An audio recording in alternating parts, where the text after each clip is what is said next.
Hello and welcome back to the channel. Today I'm playing Gothic chess, which introduces the Chancellor and the Archbishop. The Chancellor moves like a rook and a knight, and the Archbishop moves like a bishop and a knight. The board is 8 by 10, and my goal is to win 5 games. Let's get started with game number 1.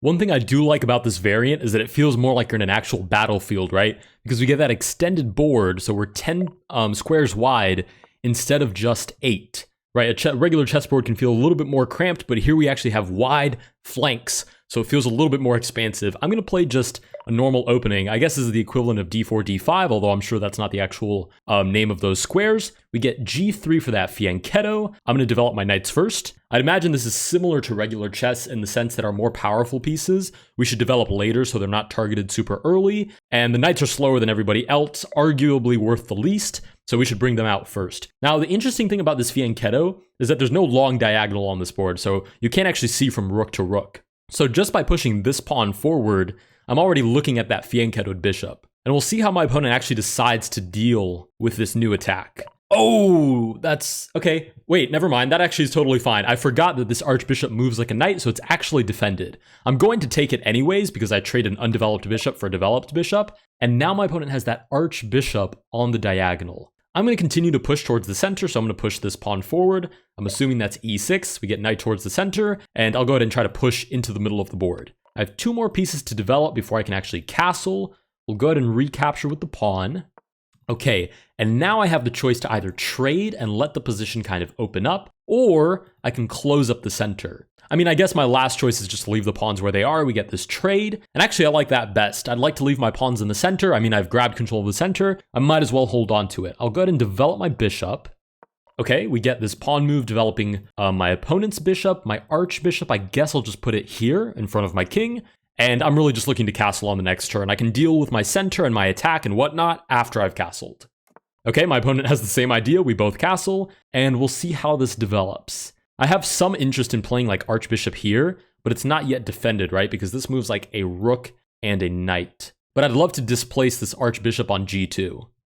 Okay, we get knight to f4, which is really amusing. If I take this, it sort of messes up my opponent's pawn structure, leaves this pawn a little bit isolated. So I'm tempted to take that. I'll take that. We'll see if my opponent develops. Oh, that was my opponent's idea, to develop the archbishop. Now, that's really interesting.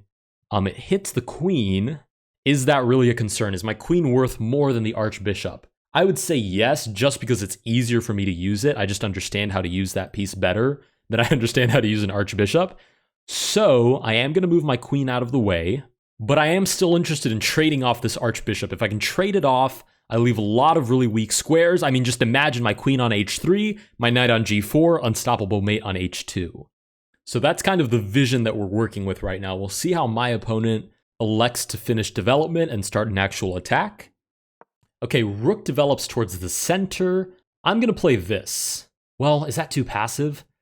Here's the deal. If I play my archbishop back, I'm looking to trade. Now, my opponent might just move the archbishop back, and then I haven't really done anything. The archbishop controls all these diagonal squares, and it moves like a knight, so controls even a little bit further than that.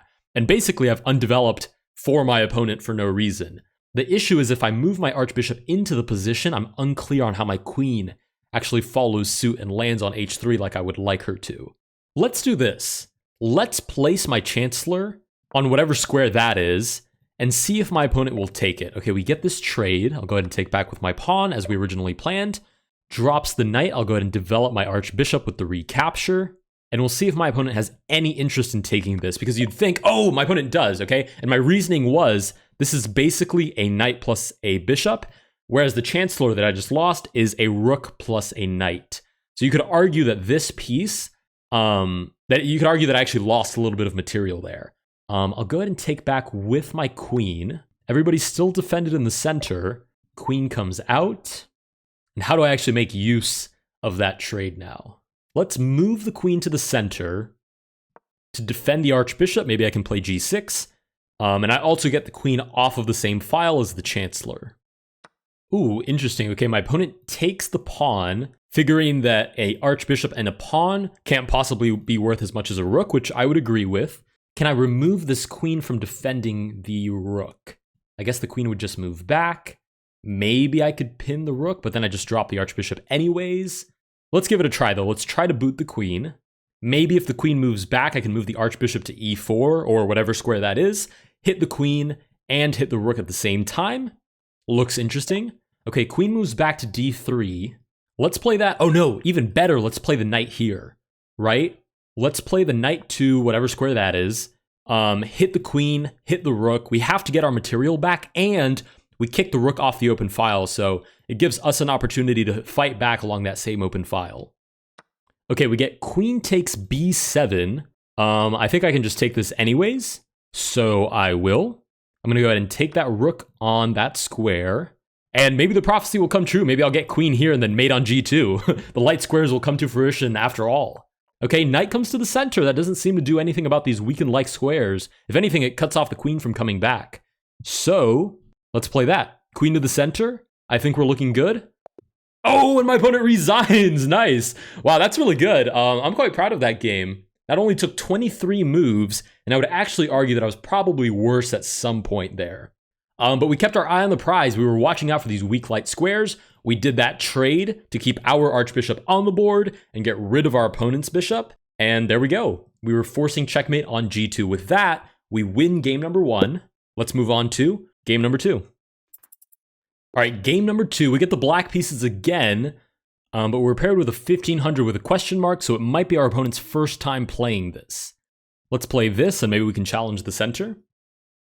Nice, this is basically like a Caro-Kann in a different universe, in a different dimension, okay? And it's kind of like a advanced Caro-Kann. Let's play this, continue to play it like a normal Caro-Kann opening. Looking to challenge the center, nice, and we get, I don't even know what square that moves to, e4, f4, whatever you want to call it, bolstering that center support. Since it unleashes the bishop, and now there's 2 attackers on this pawn, I am going to go ahead and capture that central pawn. And we get the recapture on d5, or whatever you want to call that square. Let's play now this, and I'm pretty sure that this is how the pawn structure is going to remain, unless my opponent decides to go for some crazy aggressive push, and we'll go ahead and just develop around this sort of setup. Okay, we get checked by the archbishop. We'll go ahead and defend it with our own archbishop, right? We offer that trade. Oh, I think my opponent may have miscalculated this and forgotten that we can actually take back, right? Archbishops are looking at each other 100%. So we are now up an entire archbishop. So our only goal now right away is to trade everything off as fast as possible. So let's develop. And the closed position isn't really ideal for trading pieces since there's less piece mobility, but we should be fine to do it anyways. Let's go ahead and take that free pawn. We have too many defenders, 1, 2, 3, and there's only 1 attacker. So that pawn was definitely free. Knight here doesn't seem to create any new threats, so I'll continue to develop. Kind of self-explanatory that the bishop has 0 scope along this diagonal, so I will have to fianchetto my bishop.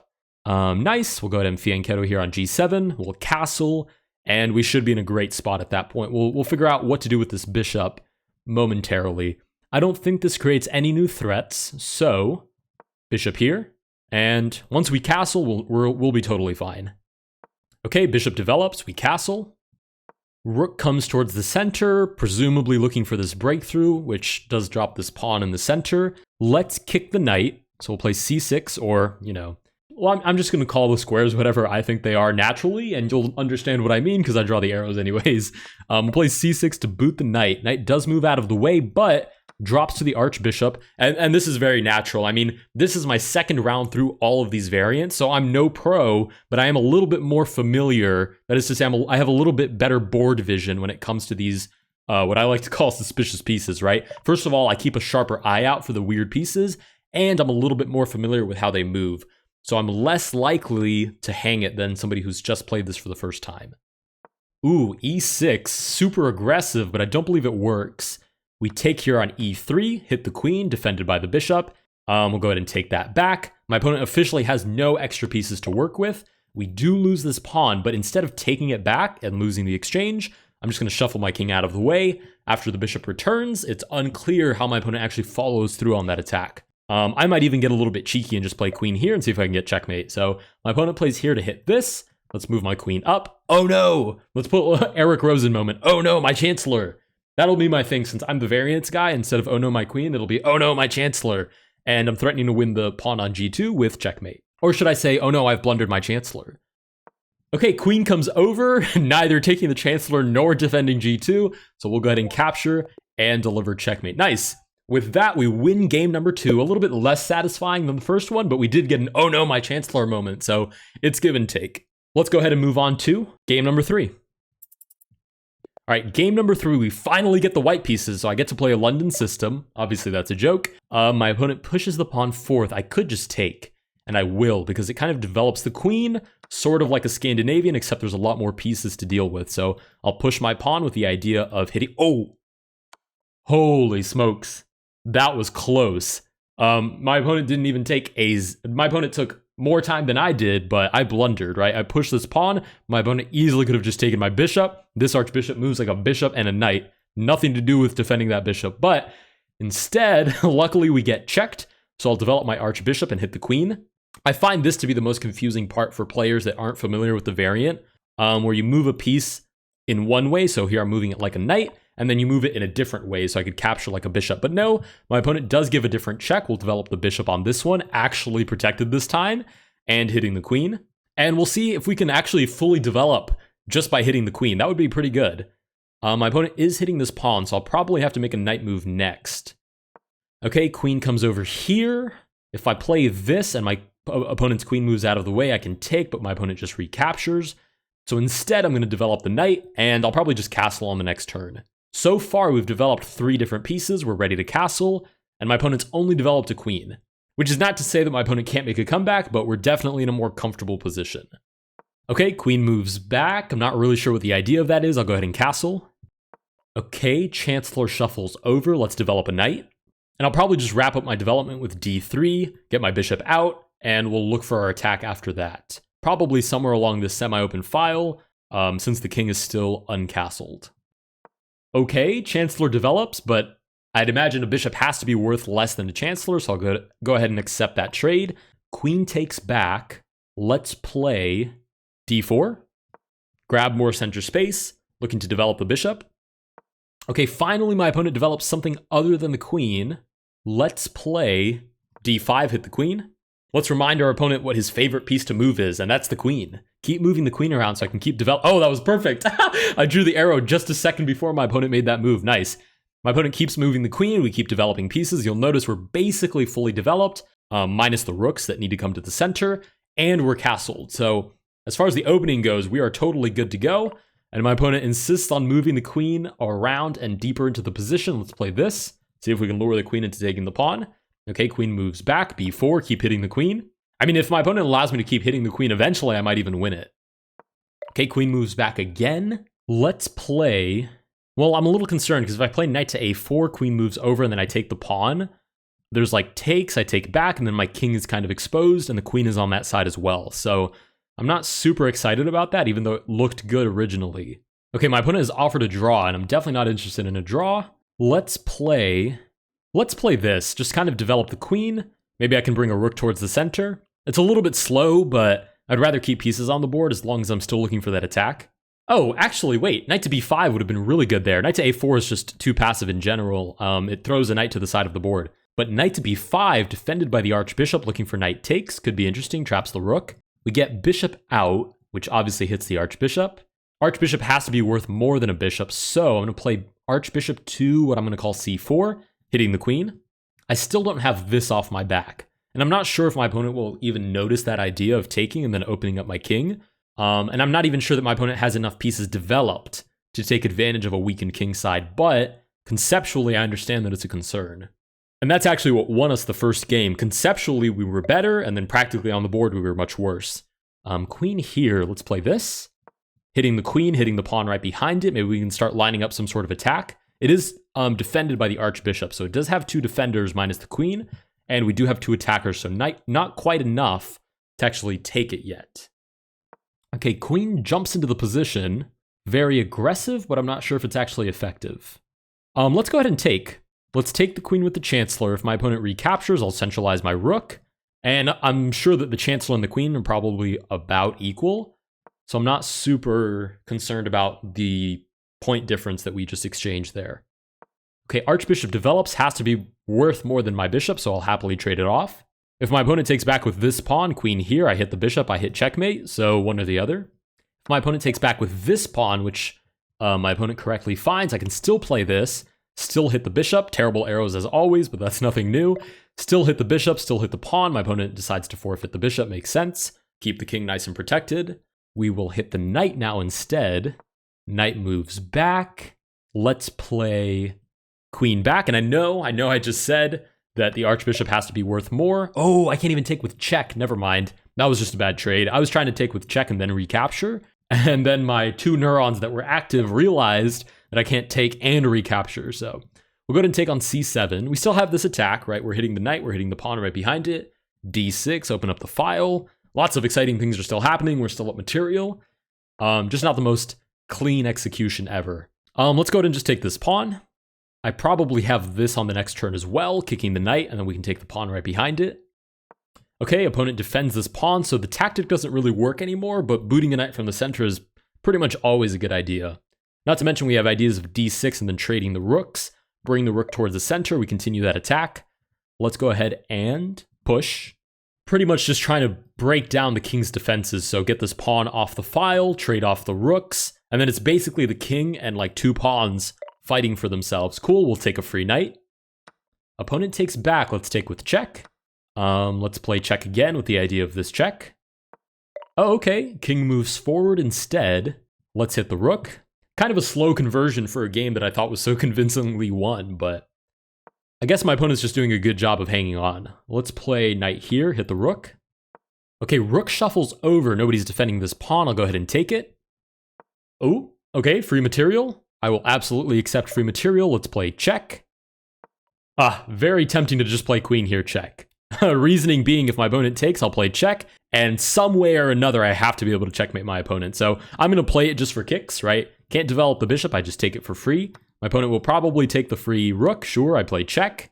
And this bishop is now eternally pinned, right? There's nowhere that my opponent can move this bishop where it doesn't lose the rook. So let's play check. I'm pretty much just playing this for funsies at this point. Move the king forward. If my opponent takes my rook, I take my opponent's rook. Sure. Let's bring the rook out this way. Looking for check and then mate. Nice, it seems like we're going to get exactly that. And with that, we win game number 3. Nice. That was pretty good. My opponent did a really good job of giving me trouble right up until the very end, but we did secure the victory. Let's move on to game number 4.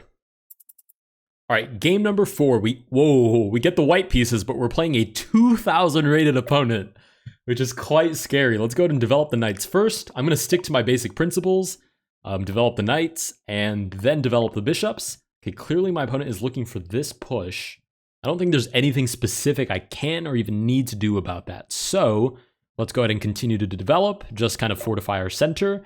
Knight to f6, sure, we'll play symmetrically, why not? Okay, we do get that push. If I take and my opponent takes back, I've basically handed over the center. I could play this, takes, try to fight back. But if I take and then push, and then we get that push in the center, we just win the pawn. So actually, I think I'm okay with that. Oh, knight takes. Definitely not what I thought my opponent had in store, but we'll push anyways. Okay, knight development, relatively normal move. Let's play bishop out. We'll just develop the archbishop, castle as quickly as we can because I really don't want my king in the middle of this whole mess on the board. And then we'll see how this position develops. Okay, moving a piece twice, generally frowned upon, but might be justified. If takes, I just take back, not really an issue. I could even take back with the chancellor with the idea of lining it up with the king. So I guess no concern. I'll go ahead and just play here. Looking to castle. If I can castle and know that my opponent's king is in the middle of the board, regardless of the fact that this player is 2,000 rated, I think I'm in a good spot. So let's take back. Well, if I take back with the chancellor, it should be fine. We'll take back with the chancellor just to try to line it up with the king. Knight goes back. Sure, I castle. I feel quite good about this. There's this idea of discovered. Ooh, there's no idea anymore. Never mind. I played too quickly. I guess I can trade this off though. It might not be favorable, but we will do that trade. We'll take with the discovered check. And there's even ideas of sacrificing the chancellor to win back the knight. Probably a little bit too bold considering it leaves my opponent with 2 very powerful pieces, but it's worth noting. Okay, we get archbishop developed in front of the king. There is still the idea, like I said, of sacrificing. My opponent takes back. I take the knight with my queen. And what do I have? I have 2 knights for a chancellor. Oh yeah, I'm more than happy with that. Let's go ahead and take. And the reason I say that is because 2 knights for a chancellor maybe normally doesn't... What? I was going to say normally doesn't make sense, but since the king is in the center, how can that possibly be a good move? Maybe trying to distract me from the free knight. I'm still going to take the free knight. And then I'm just looking for check and punish this king in the center. Chancellor develops, hitting my queen. I will play that intermediate check anyways. Okay, king moves back. I still have to deal with my queen. Let's just move my queen all the way over. Well, if I move my queen all the way over, there's bishop here, attacks the queen, quite annoying. Okay, let's move my queen all the way over to the queen side. With the idea that I still want to develop this bishop, right? It's kind of tying down my opponent's bishop. Oh, queen trade? Oh, interesting, right? I don't really want a queen trade because I'm the one attacking. So let's play check, hit this pawn on b7 as well. Okay, opponent defends with the queen. I'll go ahead and take, hitting the rook. Again, I need to take advantage of the fact that the king isn't castled. I need this attack to bear some kind of fruit. Otherwise, I've pretty much thrown a lot of pieces at my opponent for no reason. Okay, rook comes over with the very interesting idea that should I take, my opponent will not recapture, my opponent will just play check, and, well, I guess my queen could defend. And this is capturing with check anyways. Okay, so what's the idea here? I take, my opponent takes back. If I develop, my opponent can play check, takes, queen all the way back. If we trade, what is the final conclusion? I end up with a bishop for a bishop and 2 knights for a rook. That should just be better for me, so let's take with check, develop the bishop. Nice, we do win a chancellor, and then we just drop the queen back. I'm assuming my opponent just didn't see queen all the way back to f1. Or maybe they did. We take back. Takes. 2 minor pieces for a rook is usually favorable for the side with the 2 minor pieces. Not to mention this rook is undeveloped, so let's start targeting some pawns. Give me this pawn first. Okay, pawn moves out of the way, sure. Let's try this one on for size. Give me that pawn. No, not that one. Okay, how about this one? Give me that pawn. Maybe? Ooh, interesting. I can't take this pawn because I lose the bishop. Very interesting defense, not to mention the threat is now pawn here, boots the knight, loses the bishop outright. So, if I move my bishop here, I anchor it down to this pawn. If check, I move forward, check again, I move forward again, terrible arrow, I meant here. My opponent will take, I will take, my opponent will take, outside pass pawn. A little bit scary. Okay, what about bishop here? Rook comes back, hits the bishop, hits the pawn behind it. Not really ideal. Okay, what about bishop here?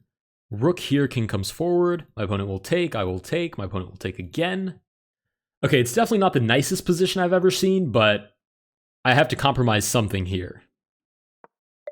Okay, c5 attempts to boot the bishop again, and I say attempts, but it does so quite effectively. I'll move my bishop back.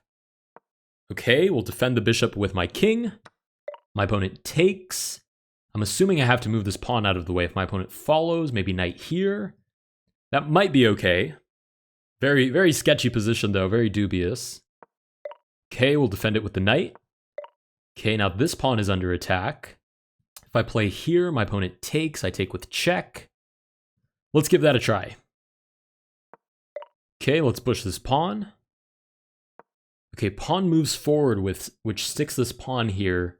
Now stuck on c3. If I move my bishop back, takes. Knight here, we get check. King moves out of the way. Pawn here simply defends the pawn.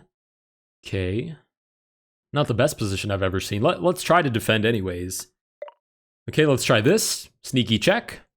With the simple idea that either of these moves is met with check and then we win the rook. Okay, my opponent is rated 2000, clearly sees that idea.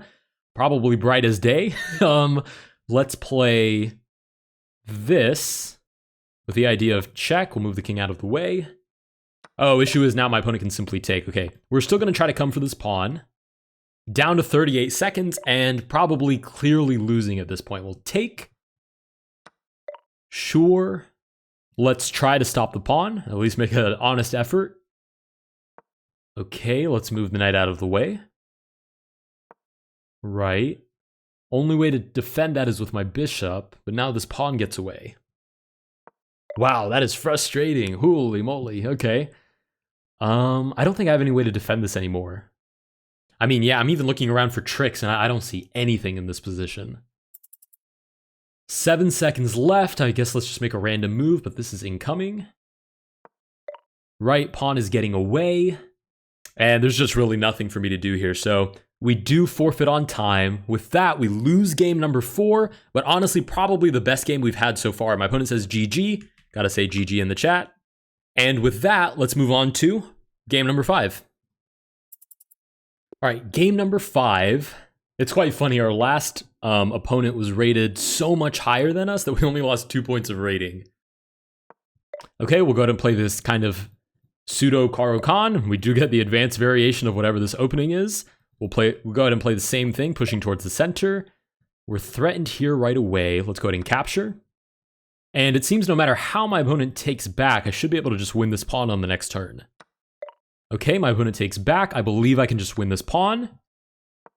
Looking good so far. We get this pawn move forward. Let's start developing some knights. Nice, our opponent has the same idea. Slow pawn pushes to control the center. Okay, we do get a trade. I'll go ahead and develop my archbishop. If I can develop a piece while recapturing, that's usually ideal. Okay, Chancellor comes towards the center, but that's actually defended. So, let's do a little fianchetto. Let's get fancy. We get a battery going. Okay, opponent's archbishop develops as well.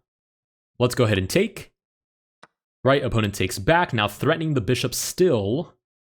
So let's defend that with queen to c8. Defends the bishop, forms a battery, so we're also attacking g2. Okay, queen develops. I think I can just take on g2. Nice, we take back with the queen. We're hitting the rook. I'm not sure how my opponent saves the rook. Maybe queen here? Or queen there. Works the same, right? The Chancellor defends like a knight. So let's go ahead and trade. And can I just win a piece here? Because this moves like a knight or a rook, but there's no way to control the square. So I guess my opponent could play here. If I take the knight, then there's check. I lose the rook. So that's not actually viable. Let's develop the bishop and look to castle first, and then we can look for something like this. Okay, cool. We'll go ahead and castle. Now actually threatening the fork. My opponent looks for that attack, but we'll go ahead and fork these pieces. Ooh, opponent retreats, but right into the line of sight of the bishop, so I will absolutely trade a bishop for a chancellor and then pick up my free knight after. Let's play check. Make our opponent lose the privilege to castle. Ooh, pins a knight, right? Whenever we pin a piece, it's nice that this piece can't move anymore, but we like to put pressure on it, so we win the knight right behind it. Nice, we take back, and this is just a matter of conversion at this point. Which, to be fair, is what I said about the 2000, but I have a little bit more of a significant advantage in this game. Nice, and we do get that resignation, and with that, we win our 4th game. We've played 5 games, we've only won 4 of them. Let's move on to game number 6. Oh, instantly paired, nice. We do get the black pieces again, though, nice. Let's go with this Caro-Kann. Is this theory?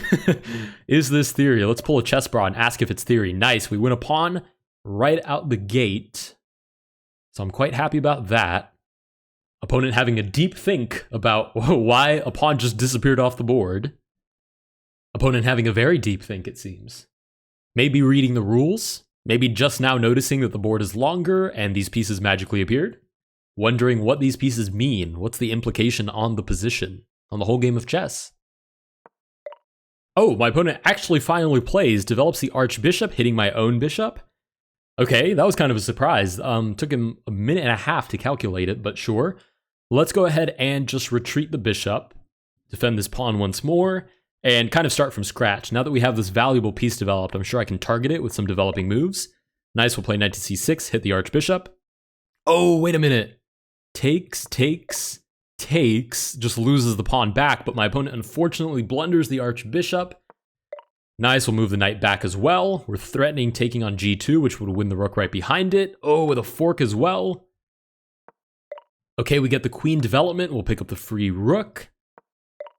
Chancellor also develops, but it seems it's walked into a skewer, so we'll skewer the chancellor and the queen.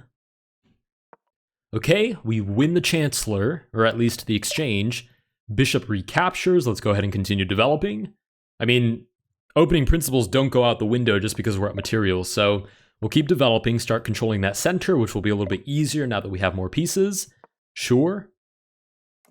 Opponent does castle, so full marks on developing and castling. We'll go ahead and play e6, or the equivalent of e6. Okay, bishop takes. We'll go ahead and recapture. Happy to trade off pieces since we're at material. Knight moves to the side of the board. Not sure that it has much of a future, so we'll just continue our developing moves. And I might even mount an attack before I even castle, because it doesn't really make sense to castle into a semi-open file when we're up to this much material. So let's play this and boot the bishop. Cool, let's try to make this knight regret coming to a4. Sweet, we do win the knight, now threatening to enter the position as well as the bishop. Okay, b3, I will take the bishop.